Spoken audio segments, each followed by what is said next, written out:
And I welcome my guest to the show this morning. Good morning to you, Mr. George and Al-Hassan Sini. It's good to see you. Good morning, Mama V. Good morning to your viewers. Good morning to those who are watching us from which is in your West. And happy World Telecommunications and ICT Day. Yeah, it will be good to start from there. Well, what's the plan for us? What does the day mean to all of us ordinary people? Well, I think basically the World Communications Day is an opportunity for us to look at the things that we've done in the sector and look at what is going to happen going forward.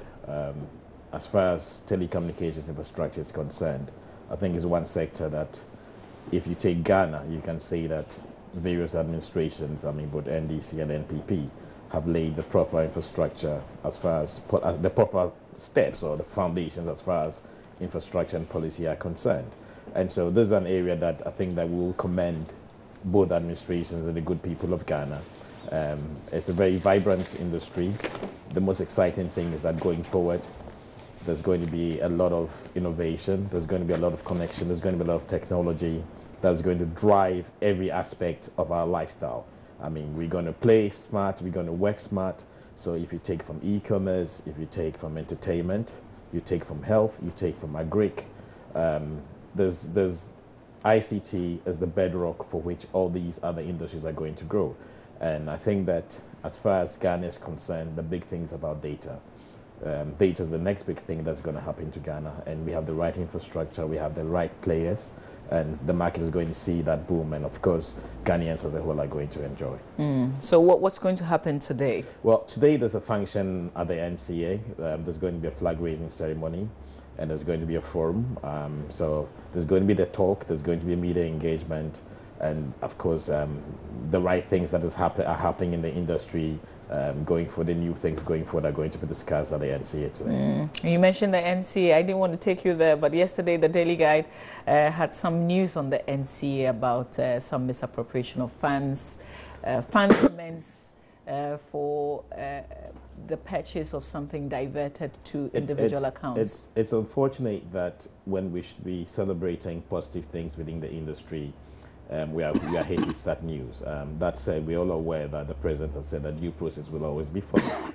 And I'm aware that there's an investigation currently going on.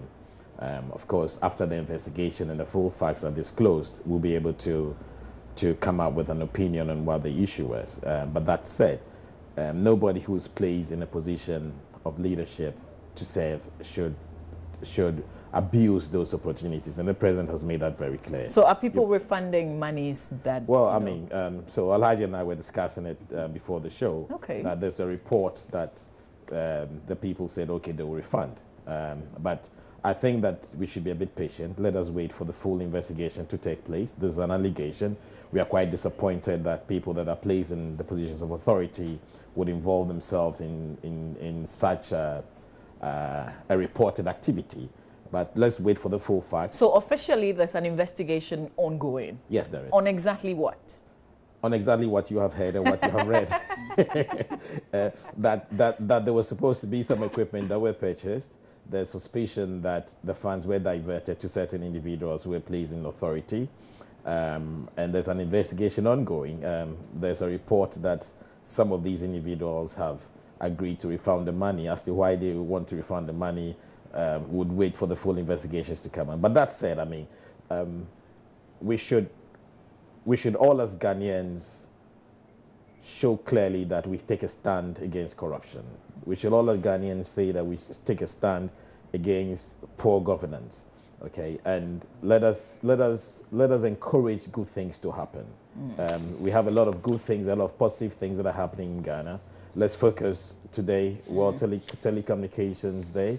Let's focus on the celebration. The positives. And then, I'm not saying that we should put this on the back burner, but when we have the full facts, okay, and then we'll deal with it. And I'm sure that with an issue like this, it will be a non-partisan approach to address the issue, because I'm sure that Alhaji, we all know, is a man of integrity. He's somebody, he's a principled person, and he would not shield anybody, be it NDC or NPP, that has been involved in something like that. Okay. Alaji, I'll let you have a say on this issue. Yes, on the World Communication Day, I think that Ghana should be proud of what we have achieved so far. We've come a long way. I remember back in the day when we used to go to our friends' homes to steal their phones by all kinds of unconventional means. Do you say steal?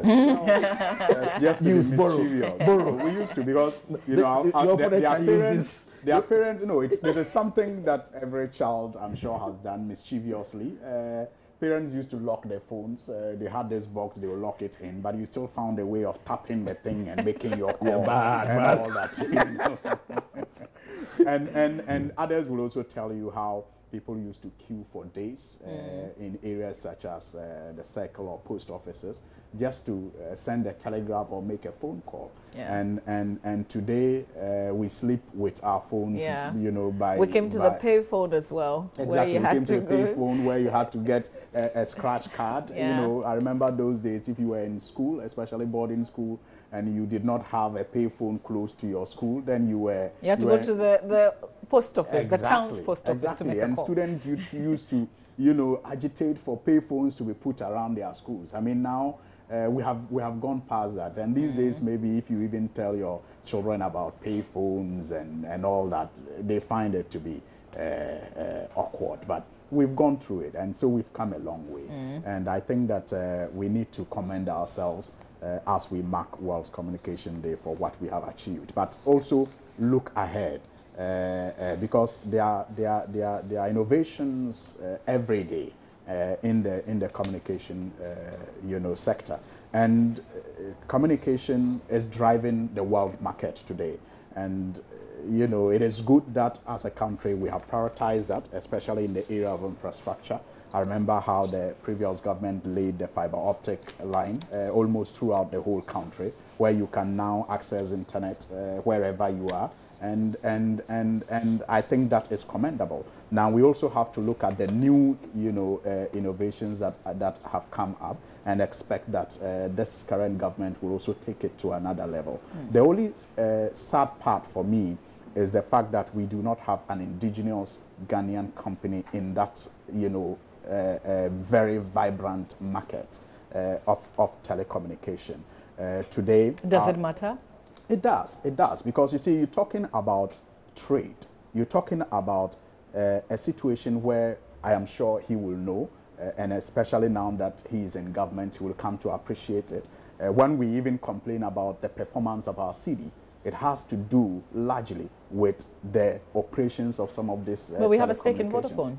Well, what is the use of that stake? He is at the Communication Ministry, and I know that only recently, not recently, but some few months ago, Vodafone actually wrote to the government of Ghana claiming that we owe them about 200 million Ghana cedis when they have not paid a single dividend to the government of Ghana for the shares that we hold. So it is just perhaps by name that we have what do you call it, shares in Vodafone, but we don't really get the benefit. But you and I, every day, we buy credits, we use data, we use our phones, our companies are now all, and it is a big business. But unfortunately, the Ghanaian government does not have a share in it beyond the taxes that we collect from these companies. Wouldn't it have been nice if we also had an indigenous company? Remember also, telecommunication has security aspect, but we seem to have lost all of that to multilateral institutions. It is not bad, because they have also brought about the needed competition to make the market grow.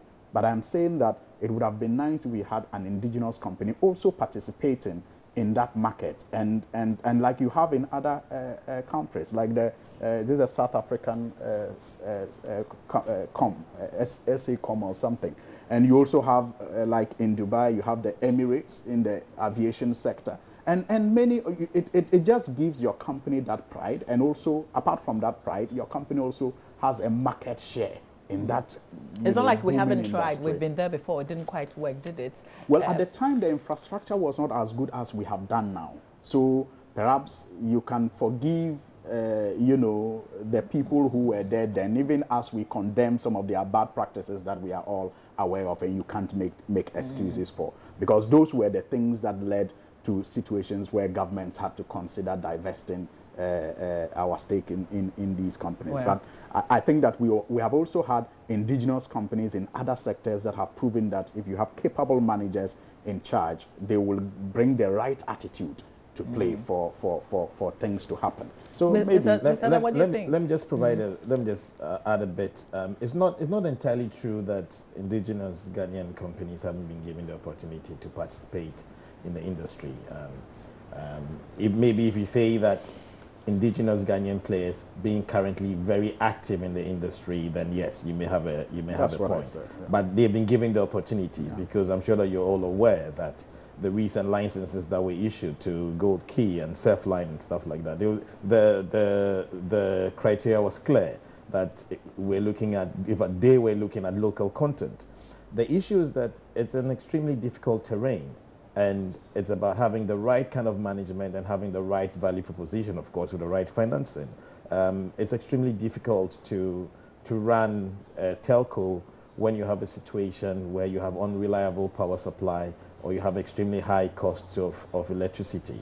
You have a situation where even sharing cell sites, the amount of rent that you are paying is above what you normally pay in other markets. So the ecosystem needs to be sanitized, and the indigenous Ghanaian companies that have these licenses to operate should be given the opportunity to grow.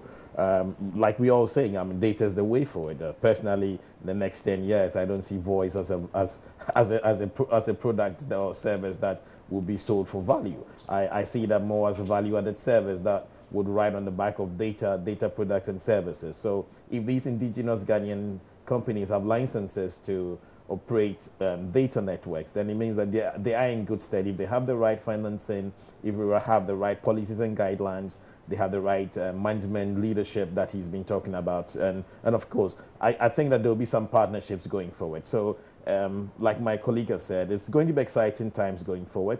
There's enough reason for us to celebrate. Like I had said, previous administrations, both NDC and NPP have laid the right foundation. The president is committed in making sure that ICT is going to be the bedrock to leverage everything. I mean, civil society organizations, private sector, government sector is all going to grow based on the quality of our ICT infrastructure and the policies that are in place. So it's going to be happy days going forward.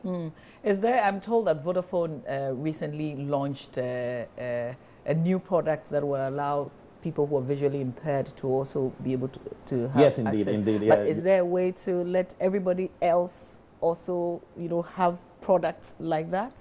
Well, I mean, we are in a market that is liberalized. I mean, we cannot force. So it's hearing impairments. Yes. Okay. Yeah. I mean, as a government, we can suggest. Okay, and I believe that Vodafone looked at it from the point of view of a corporate social responsibility activity. It's not something that they are looking at it from the purely commercial activity, but it's like giving back to society, making sure that you have the right product and services that everybody can experience your product. And I believe that other telcos have similar products or similar plans. Maybe they are looking at different sectors. But yes, it's extremely exciting to know that our telcos are actually looking at some of our colleagues that have some challenges to be able to access the experience of communicating, and that's positive. I mean, the sector minister has stated almost on every occasion that she has that for her vision is that we're going to drive access and drive affordability as far as telco services are concerned.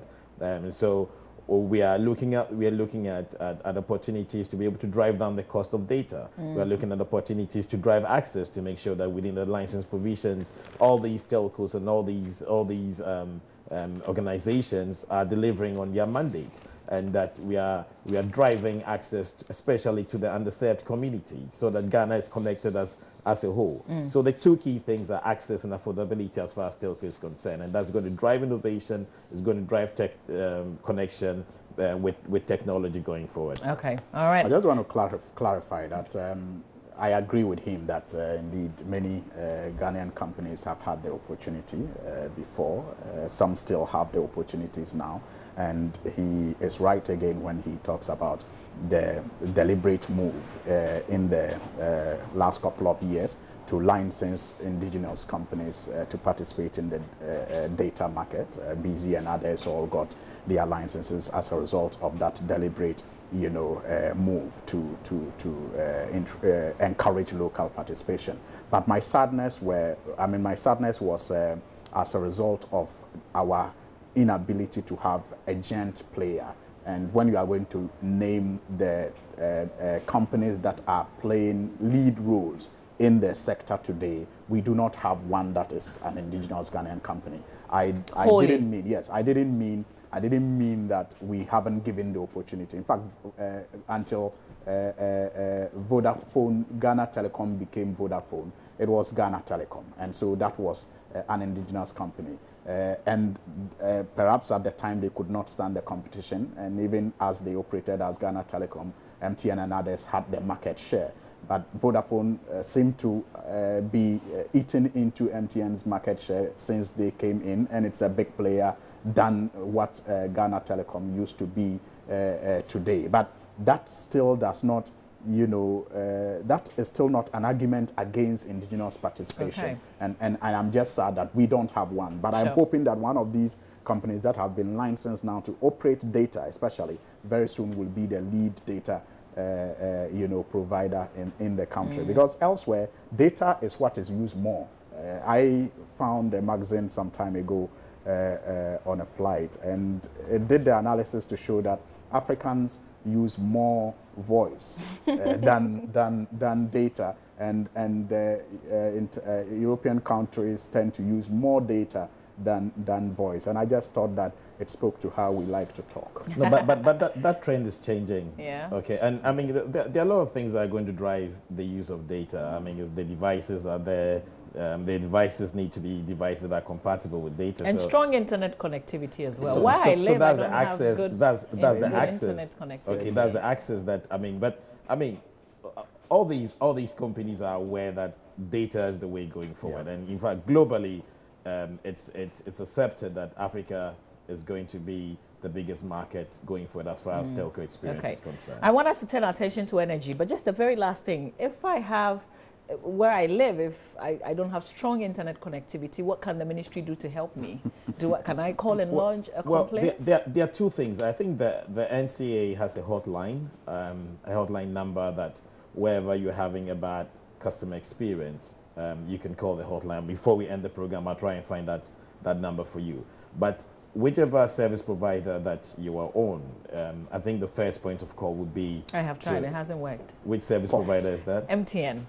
Well, I'm sure that the not good advice. I'm sure that they... Well, I think it's not bad. It's just sometimes we need to give feedback. We need to give feedback because she may not be the only person that's experiencing. Well, I'm experiencing the same in my the same network. With network. With the same network. See. Okay, so I think that But I've tried other networks. But I've tried Vodafone as well, and it didn't also work. Being proactive, depends on where you live. Being proactive. I'm sure that the various telcos that are listening or watching you would get in touch with you and fix it, because if they you should fix me. You should fix us. No, they shouldn't get in touch with us to fix it. They should fix it so that the whole community will benefit. No, but of course, so they need to know. They need to know which community it is. I mean, listen, sometimes it may not be the fault of the telco. Sometimes new buildings have come up that are blocking the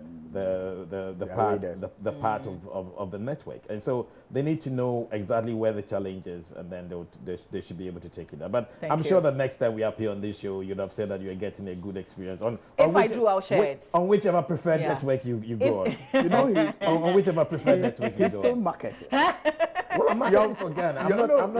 You are no longer there. So let them do theirs. No, we're doing this for Ghana because, like I said, the minister has stated specifically that access and coverage are not you going feel to be responsible compromised. for all of us. Quality, that's fair. And service quality is not going to be compromised. Yes, sir. Yeah. We get you. And if the service changes, I'm going to share it on air as well. I want us to turn our attention to energy. The energy minister has been in the news yesterday. Pool has also been in the news because they've been very unhappy with comments apparently made by the Energy Minister and some revelations. But this is compounded this morning in the Daily Guide newspaper. There's a story that says Ameri $510 million dollars deal to go. So first of all, I want us to play back the Energy Minister speaking at the policy summit that ended yesterday. Just a bit of the bites, and then we'll come back. I'll share more of this detail in the Daily Guide newspaper. 21% of power supplied to ECG is lost.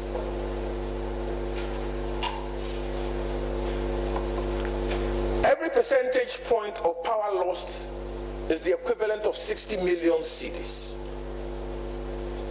I am not saying that ECG should not lose any power at all.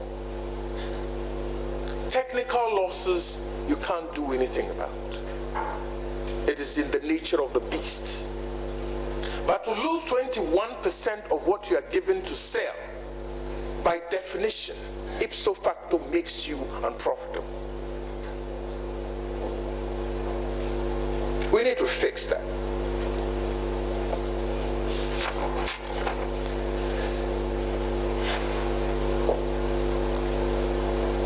Part of the innovation, therefore,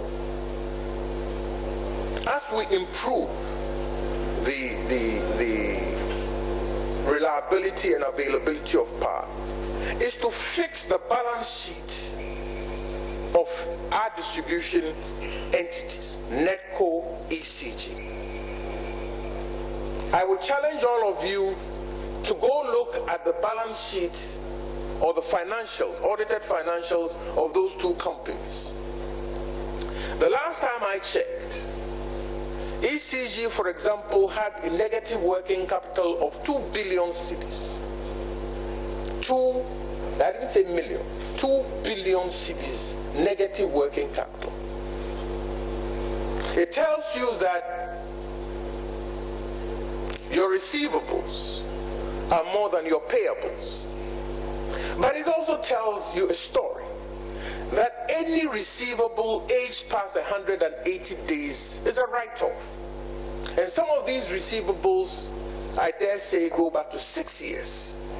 Now, if somebody owes you money and they haven't paid you in 6 years, the chance of collecting that money is either slim or none.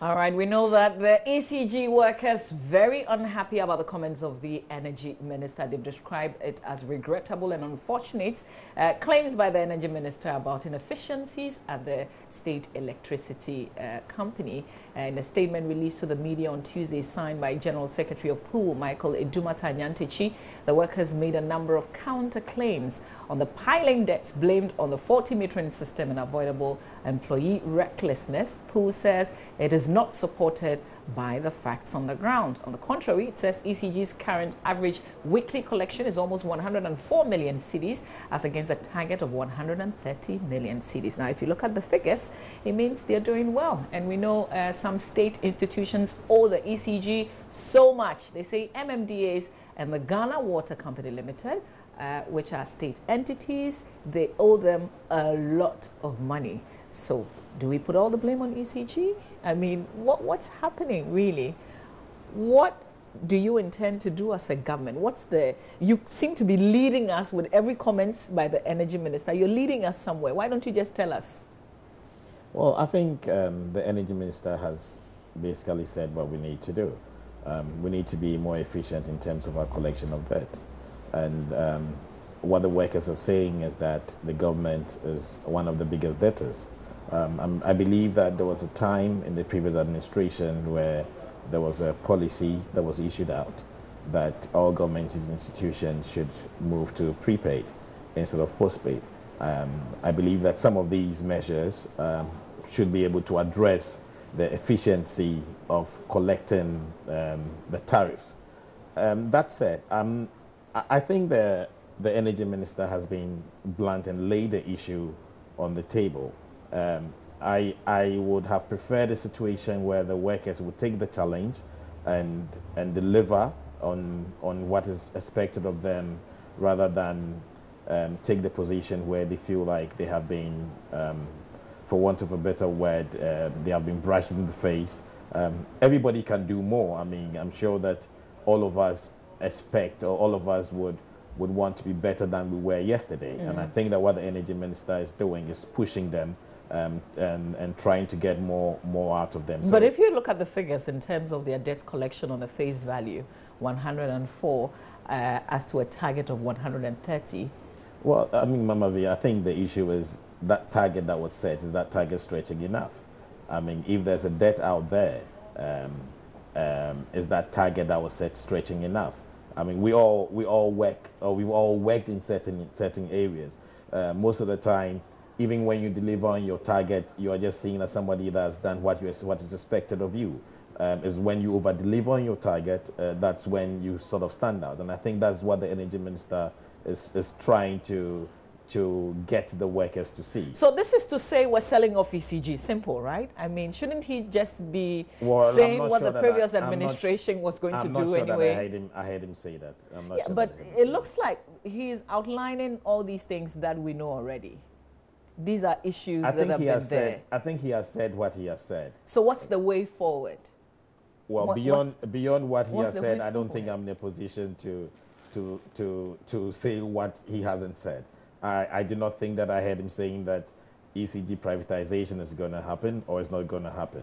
He said the point that he was making was that there's a challenge with the efficiency of collecting bills or collecting payments. Indeed, even if it is privatized, that issue needs to be addressed.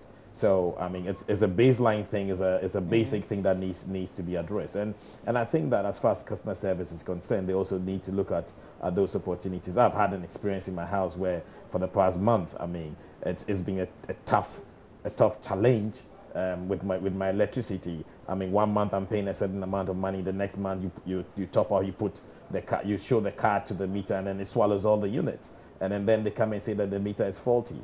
As far as I'm concerned, the principle of prepaid should mean that I should never be able to owe you. So if your system is faulty, then you need to fix the system, because you do not inconvenience me because your system is faulty. It's a basic principle of a prepaid system. You cannot owe using a prepaid system. So I think that there are inefficiencies in their systems that they need to address. And of course, the government needs to give them the right level of support to be able to deliver on their mandate. Alhaji, previously we knew there was a roadmap. We knew where we're going. Do you see some clear direction here? I have a simple saying that the truths you deny in opposition will confront you in government.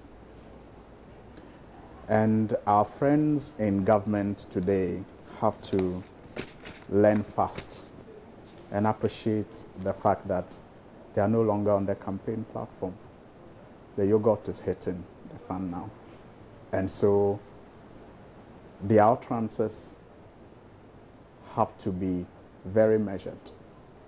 There's one thing the workers of ECG, the Public Utility Workers Union said in their statement that I find very, very cogent.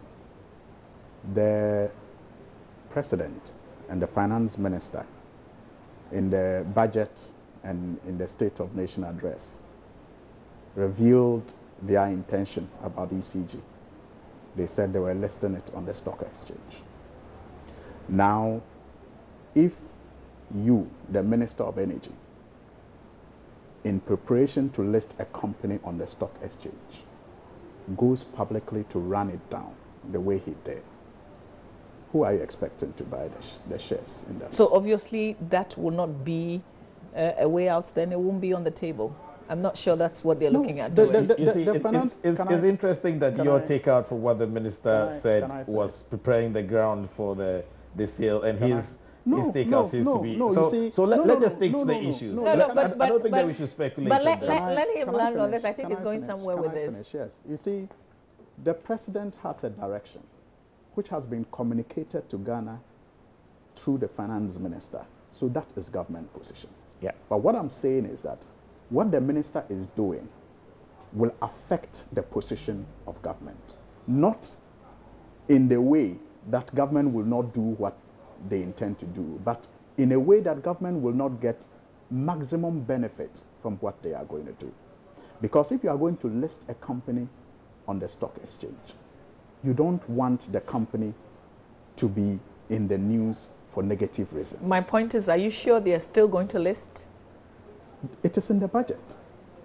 And that has not been changed. It hasn't been amended. And the budget is government policy. So what the minister is doing is weakening the marketability of ECG on the stock exchange. And that's why I'm saying that. Why polish up something? Mama, I mean, this is it. He's saying this is it. But that is what's why wrong with that? I will get there. I'll get there. That's why I'm saying that. If you will allow me, that's why I'm saying that. You see, they have to understand that they are in government and stop the campaign talk. And I'll tell you why. Remember, only recently we heard that we had saved this nation some huge amounts of money as a result of taking out ghost names. The finance minister on that same platform that the energy minister was, I don't even know if he apologized. The media says he did, but I don't think he did, because he said... Even though you heard him, no, but you said, don't think what he said was an apology? Yes, he said we should apologize. I don't know how that translates into I apologize or we apologize. But the media says he has apologized. So we'll take it like that. But I understand English, and I'm sure you do too. So to admit to a fault and say because of this fault we should apologize. To me, that is not saying I apologize or we apologize. But if that is how we have taken it to mean an apology, I am willing to go with it, but I don't think that was an apology. But what I'm saying is that when you rush, you go over yourself, you go ahead of yourself to say things that you truly do not yet understand. These are the kind of problems that you run the country into. And that is why I'm saying that they need to get real and appreciate some of the truths that they denied in opposition. And sincerely, the finance minister on that same platform almost fell short of calling Ghanaians thieves when he said that in relation to road certificates that had come and other certificates that had come, that we need, and he actually said this is confession time, before he went on to say that we need to tell each other the hard truths, that because the kind of people who are knocking on his doors are the middle, what do you call it, the average Ghanaian who have all connived, you know, and done things that they shouldn't have done, and they are now all chasing him to be paid. And that we all took part in the stealing. You know, so that's what I'm saying. So what's your issue with that exactly? Can I come in? No, let me establish the issue. Now the issue is that the senior minister on this same platform also told us what you are now wondering, that we have to pay more for electricity. That is completely against the position in opposition.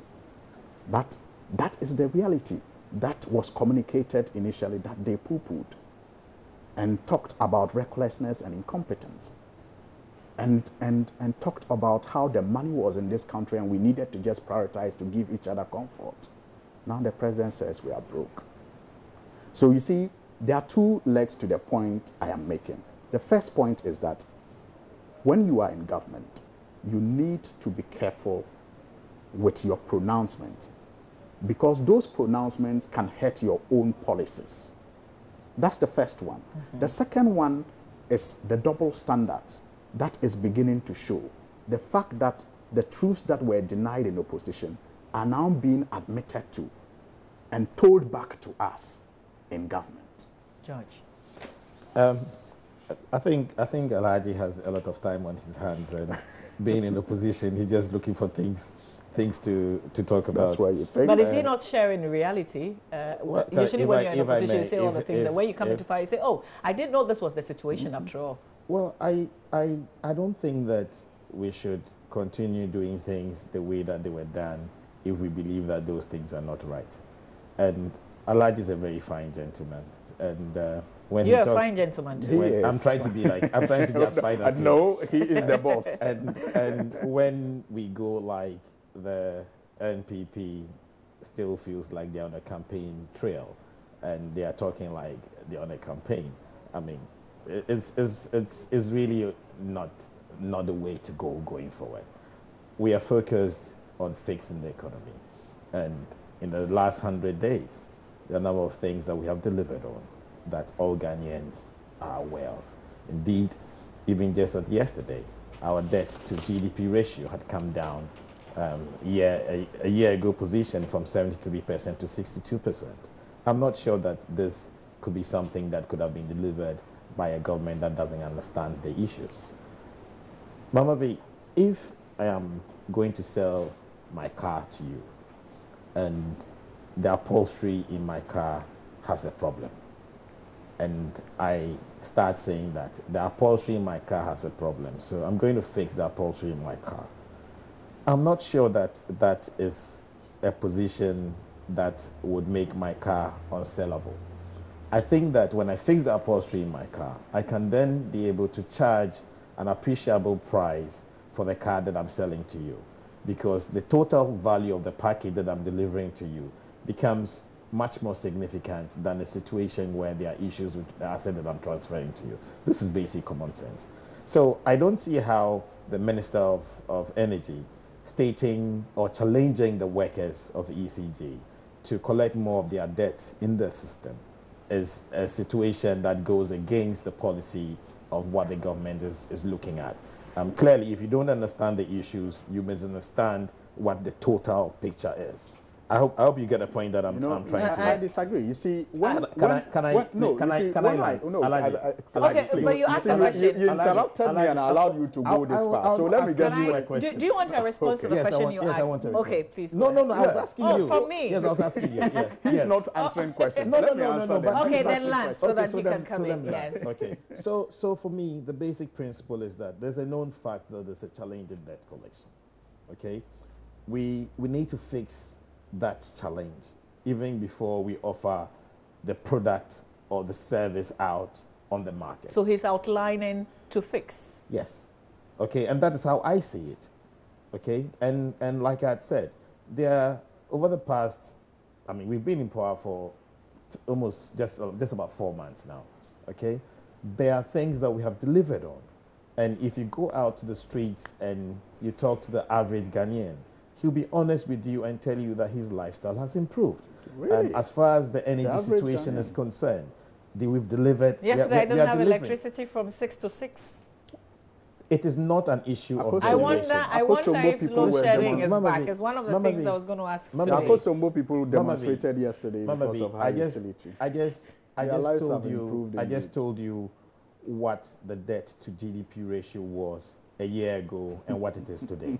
We should understand that we need to fix the macro. Okay, and then it will trickle down. Exactly the point. Oh, okay, if we understand politics and we're not going to be doing propaganda with politics, these are the issues that we should be looking at. Okay, and that said, I think that the administration of His Excellency the President Nana Addo Dankwa Akufo-Addo so far has worked hard. So far, we have delivered on the promises, or we are delivering on the promises that we have said. We didn't set ourselves any targets for 100 days. But we've delivered on a number of promises. The macro economy is trending positively. Ghanaians are feeling a bit more happier.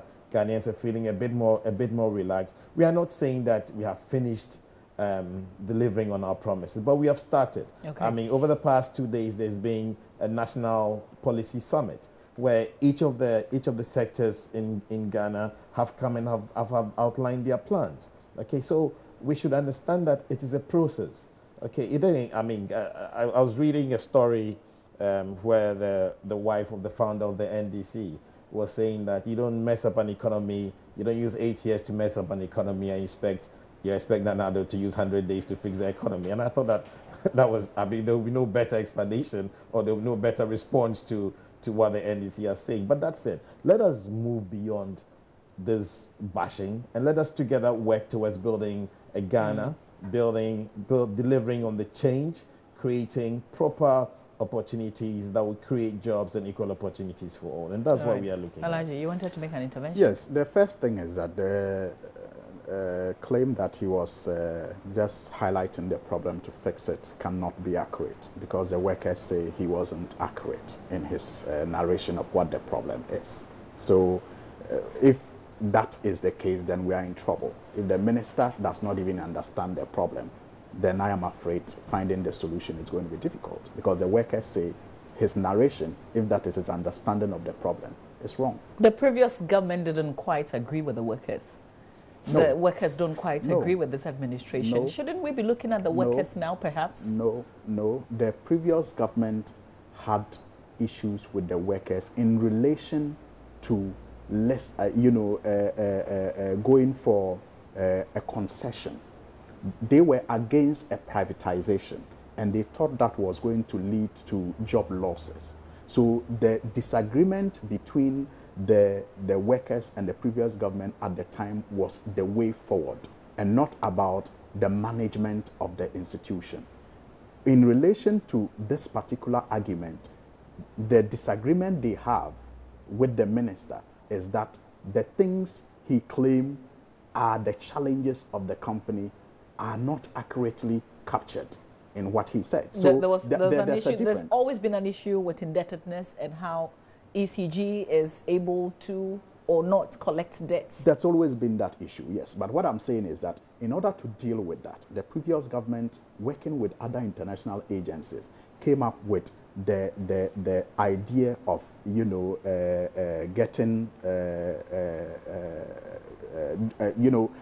dealing with ECG through a concession, getting private participation in the operations of ECG. And that process had begun, and it got to a certain stage, and I don't know where it is now after the elections. But I mean, there was a clear-cut, direction, and workers together with government and the other international agencies that were involved started working in that direction. Mm-hmm. So but there were disagreements. It is normal. I mean, if you are going to chart a new path with other people, you don't expect to have absolute agreement at the initial stage. My point is, shouldn't we also now pay a little attention to the workers, because they've been agitating since? I mean, they agitated when you came up with a roadmap, what you thought the direction should be. Mm-hmm. They are still in the news today disagreeing with a lot of the things that the minister is saying and doing. If we agreed with the workers and we sympathized with them and we projected their concerns against the previous government, why should we now change? What should be the need to change? But the point that really I wanted to make in relation to his submission is that, you see, when you talk about Ghanaians are better, and the Ghanaian who is out there watching you knows what he is going through, I think you make him wonder if you are telling him about your situation. Because he knows he's paying more for electricity now. He knows he's paying more for, fuel now. He knows that when he goes to the market, he pays more for the things that he buys. And that wasn't the case, at least compared to December. So yes, things were going up, but they know that it has gone higher. And they know that their salaries have not increased. And so when you sit on TV comfortably and you tell them that things are better, Ghanaians are better, they are happier, they tend to think you are telling them about your situation. And they will not be faulted to think that way. So let us be very candid. Like I was saying, in Akosombo yesterday, people were demonstrating that they cannot pay their utility bills. And just around that same time, the senior minister was telling us that we need to brace ourselves to pay more. I'll give you a minute, and then we get into it is becoming. Please land for me. It is becoming one too many. The fact that and look, when I say that our colleagues in government should stop campaigning, I'm not saying it derogatively. It is an advice from my heart. Remember the problem that the education minister, Honorable Napo, also ran into with NAT when he talked about dismissing workers. It's not good for good governance and for relationship with the people that you work with. I mean, when the minister, the things the minister said, let me just land on this note. Let me just land on this note. Sorry, let me land on this note. That's 30 seconds. Yes, when the minister, the kind of things the minister said on that platform are the things that will win you votes. But the kind of things that the workers, and I'm sure many Ghanaians want to hear from the minister now, is how to fix that problem. Okay, because he now has that responsibility. I don't think that you should allow your platform to be used for propaganda. This is okay. Who is using it for propaganda? That is what you have started to do. Clearly, you know please allow him. What the Minister of Education said, okay, is documented, is factual, okay, and I'm sure that your production people can play the recording of the Minister of Education, and it's nothing close to what Alhaji is saying. What did the minister say? I didn't even say what he said. I just said he ran into. You said he talked about dismissal of workers. Dismissal of workers for poor performance of students. I think he hasn't. It wasn't in context in terms of he didn't quote him. Some of these things, your production team should be able to put it out there. Like I said, let's not allow this platform to be used for propaganda. Let's talk to facts. Okay. We know who's doing propaganda here. We all know. I'm sure Ghanaians know who's doing propaganda. I tried not to interrupt you. I give you a minute. I want us to box this with Nana Ajanto's resignation. When we are talking about the improvement of the economy, okay, again, the facts are clear. Okay, a year ago, or maybe even if you take, like, let's say 6 months ago, if you take the exchange rate between the cedi to the dollar, you know where it was. Okay? If you take since the time that we've come into power, the price of diesel has been reduced by close to 20%. It's a fact. Okay, so you do not know. Okay, the fact that you do not know doesn't mean that Ghanaians are not experiencing. I buy diesel every day. In fact, my car runs on diesel. So you can't tell me I don't know. I know how much I used to buy fuel for, and I know how much I'm buying it for now. So don't do the propaganda you claim somebody. Mama V, I'll be very grateful if your production team could please put on the screen the price of fuel in December, diesel, versus the price of diesel now. Okay. And let us see who's being honest with Ghanaians and who's doing propaganda. Okay, so let us move away from these things. Now on the toll-free lines, the area discussion that we're talking about. Okay, you can I think the NCA toll-free line, if you have a bad experience, is 0800 1106 22. I repeat, 0800 1106 22. And then the hotline for the NCA is 030 70 11 419. There's a revelation in the Daily Guide that the deal involving Africa and Middle East Resources Limited Group, otherwise known as Ameri Group or Ameri Energy, which had become the talk of town, will be abrogated by the NPP administration. What do you know? Well, I'm aware that there's currently an investigation that is going on. There's work that's being done to understand what the issue is. And I believe that apart from the committee that went to Dubai, that is the work of that committee. That committee is doing that work, and I believe that at the right time, the government will make a statement. So we're still investigating. Well, once the report hasn't come out, it's in the process of the investigation. It hasn't officially come out, so let us say that. I think some of these things we should be a bit patient. Let us wait. Well, it's already out. It's in the paper.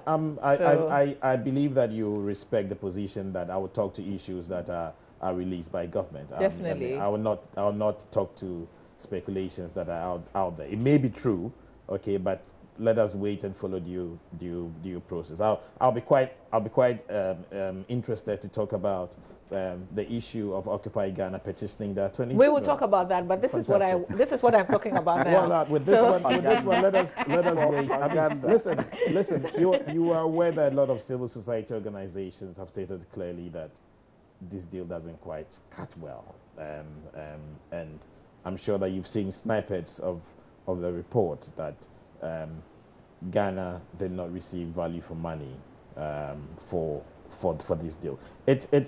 Let me try and explain the situation. Hold on, just hold on. I just want to know if we're abrogating, if a decision has been made now that this is what we're going for. The decision that would be made would be announced through the right process. Yes, sir. Okay, but just so that you understand, It's like you have a situation where you own a car and your fuel has run out.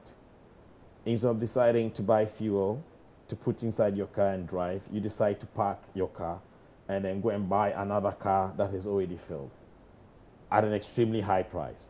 This is, I mean, for want of a better analogy, this is how the... This sounds rather very simple. Is that that's, it? That's why I'm trying to simplify it. Okay, that's why I'm trying to simplify. I thought it was more of, because I don't have money to immediately buy the fuel, I am getting somebody else to fuel it on my behalf. So you need to know, okay. You're getting somebody to buy it. You're getting somebody to provide you with a new car with fuel, okay, at an extremely high price, when you could have negotiated to get fuel inside your car, to drive your car. Is it true that we haven't made any payments to Ameri since this administration? I'm not in a position to speak to that. Okay, Alaji, you will be. Ameri, again, my favorite quote. The truths you deny in opposition will confront you in government. We're told all kinds of things about Ameri. Now, we don't know. You ask a question, are we still investigating? We don't know if we are investigating or we are negotiating. I'm sure you've been hearing them. What are they doing? Investigating or negotiating? And even in the negotiation, who is taking who to the table? But you agree that this is a terrible deal, don't you? No, I don't. You haven't convinced me. I don't. The propaganda around Ameri is gradually breaking down. You don't agree that we could have gotten into this deal and paid way less than we're paying? Let them prove that. Let them prove that. They say they will prove that, so let them prove that. With all the reports and all the talk? The talk was propaganda. And it continues. I mean, we know the people who are doing the talk. Don't we know them? And we know how they have shifted positions since.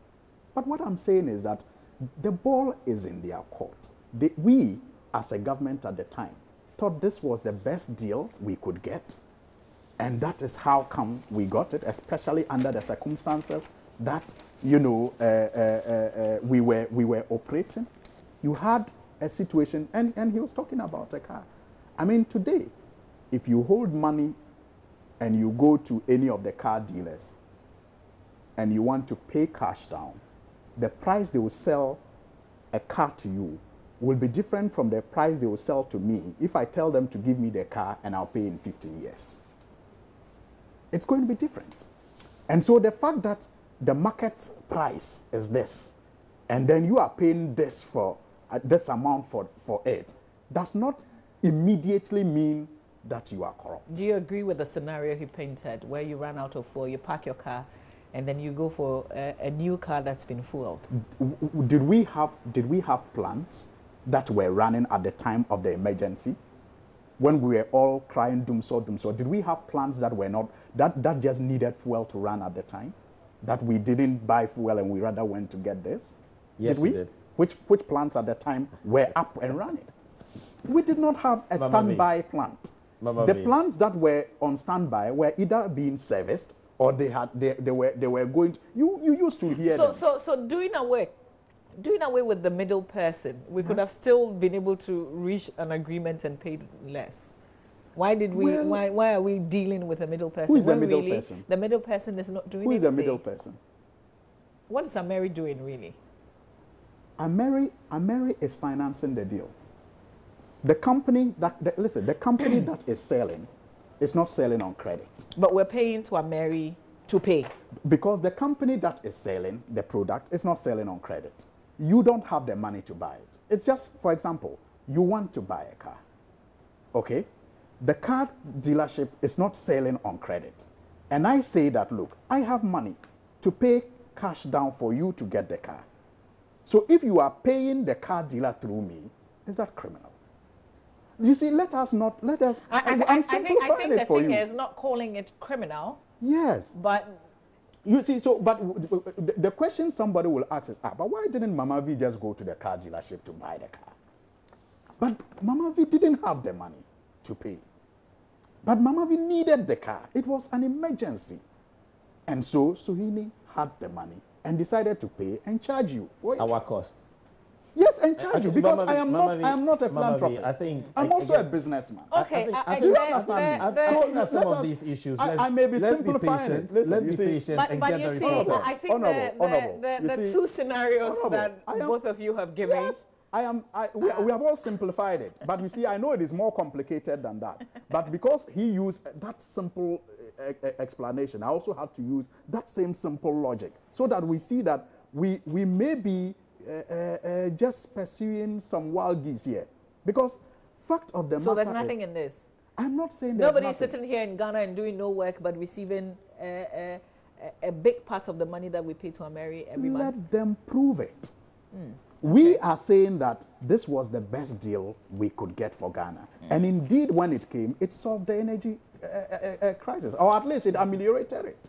Now, today, we have petitioned the Security Exchange Commission in the United States of America to look into the 2.25 billion bond. I call it Family and Friends bond. That Honorable Ken Family and Friends? Yes, Family and Friends bond. But these players are not new to Ghana. Well, but what do you mean by they are not new to Ghana? Templeton, yes. These are the same players that you've dealt with in the past? Yes, Templeton has. That is what makes it curious. Okay. But we know how they have been dealing. We know how they have been dealing with Ghana. This time they are dealing with Ghana differently. Oh, okay. And it is because of the business partnership. So that's why you've gone all the way to the point where you've gone. I haven't even made the point. You see, because there's a business partnership we want to establish. But the point I am making is that when we raise these issues, our colleagues in government tell us that, why are you talking about transparency and conflict of interest when the money has come to reduce debt to GDP and it is stabilizing the city? We'll see how. So why are you talking about Mary when Mary has come to solve the power problem? We've got 5 minutes. I wanted to give you the opportunity to talk about the Occupy Ghana petitions. Well, it's just fair that you let me respond. I tried to talk about Occupy Ghana. You shut me down. If you respond, I'll respond. Hold on. Because you started and I've concluded. No, but he is in government. So let's give him. Oh, really? Since when did you start extending courtesies to people in government? No. What I mean is, when did you start extending courtesies to people in government? No, don't take that. Oh, is that a new practice here? Don't take that wrong. Okay. I was going to say that maybe he has something more to share with us. Oh, really? That's what I was going to say. Now there are courtesies extended to people in government. Congrats, you are lucky. With all due respect, okay, Mama V and your it went wrong. You always got that. Mama V, my point is maybe he has something more to say. So can please, I be allowed to 30 speak? seconds. But this is eating into the Occupy Ghana time. The MPP administration has never hidden any information as far as this deal is concerned. Al-Haji knows that whatever information they have requested for has been provided. Al-Haji knows he's a member of parliament, okay? You can go to parliament by filing a motion, and Mr. Speaker will be compelled to do whatever it is that you want. Al-Haji also knows that as far as the Securities and Exchange Commission is concerned, all transactions that are localized, okay, if you have issues with them, there's a procedure to seek redress. But the processes you're using is also very much legal. Nobody, I didn't say it is illegal. Okay, it is not, it is their right. If I'll be allowed to talk, it is their right to seek whatever information that they want to seek from wherever they want to seek. And nobody is stopping them. Okay? But they'll find nothing. Inshallah. Okay? Inshallah. Right. We would not be distracted by this because we know that it was a clean deal. We know that it was a situation where the investor community believed in the policies and the leadership of His Excellency Nana Addo Dankwa Akufo-Addo. Okay. And the money that we got in was a clear show, okay, of the belief and the confidence that was being restored into the economy of Ghana. Okay. So our friends in opposition can decide to go wherever that they want to go. But I hope that the same amount of vim that they are dedicating to these issues, they'll extend same to the malfeasance being reported at the NCA. They'll extend same to the corruption that is involved in Namari, and we'll see whether they are being balanced in their fight for Ghana. How I wish they would have also extended same energy they are using to pursue America to look at this 2.25 billion. You see, I give you the last say. Yeah, but you see, but you're in opposition. There's this, just, you know, I just have to read just the first paragraph. Pressure Group Occupy Ghana has petitioned the Attorney General over what it claims to be minor charges purported to have been leveled against 5 Chinese accused of engaging in illegal mining, popularly known as galamsey. And the reason I wanted George to have a say is because you're still a member of Occupy Ghana. Well, I believe there are a lot of Ghanaians are members of Occupy Ghana. I'm not in the leadership of Occupy Ghana, but yes, I believe in the principles, I believe in the values of Occupy Ghana, yes. Okay. All right, so that will be a conversation that we can have when we wrap up. Well, I can just give a quick summary. For the news at 10. I can just give a quick summary. Okay, please go ahead. So basically, we seem to have chanced on the charge sheet that was being prepared for this Chinese lady that has been arrested. And it seems like there's a minor charge being preferred against the lady. There's a charge that she was involved in employing 4 other foreigners in illegal mining, and the punishment for that is very small. It's I think 2,500 cedis or something like that. However, we in Occupy Ghana believe that the bigger charge, which if you follow the Minerals Commission Act, clearly states that foreigners are not supposed to be involved in illegal mining. Okay, and that is a charge. There's a penalty of between 300,000 or 360,000 to I think 3 million Ghana cedis, or a year, I think 4 or 5 years in prison. Okay, and we are drawing the attention to the Attorney General that she should please have a look at these. We shouldn't have a situation where we try and use certain loopholes or certain gaps in the law to get people to get away for things that they have done wrong. Okay. All right. You know, Mama V, if you are the chairman of a company that I own, and I am finance minister, and I give you a good deal in a bond issuance, I'm sure that you will take 90% of it. Okay, there he goes. I think he was talking about the galamsey. Thank you very much, gentlemen, for your time this morning. Thank you.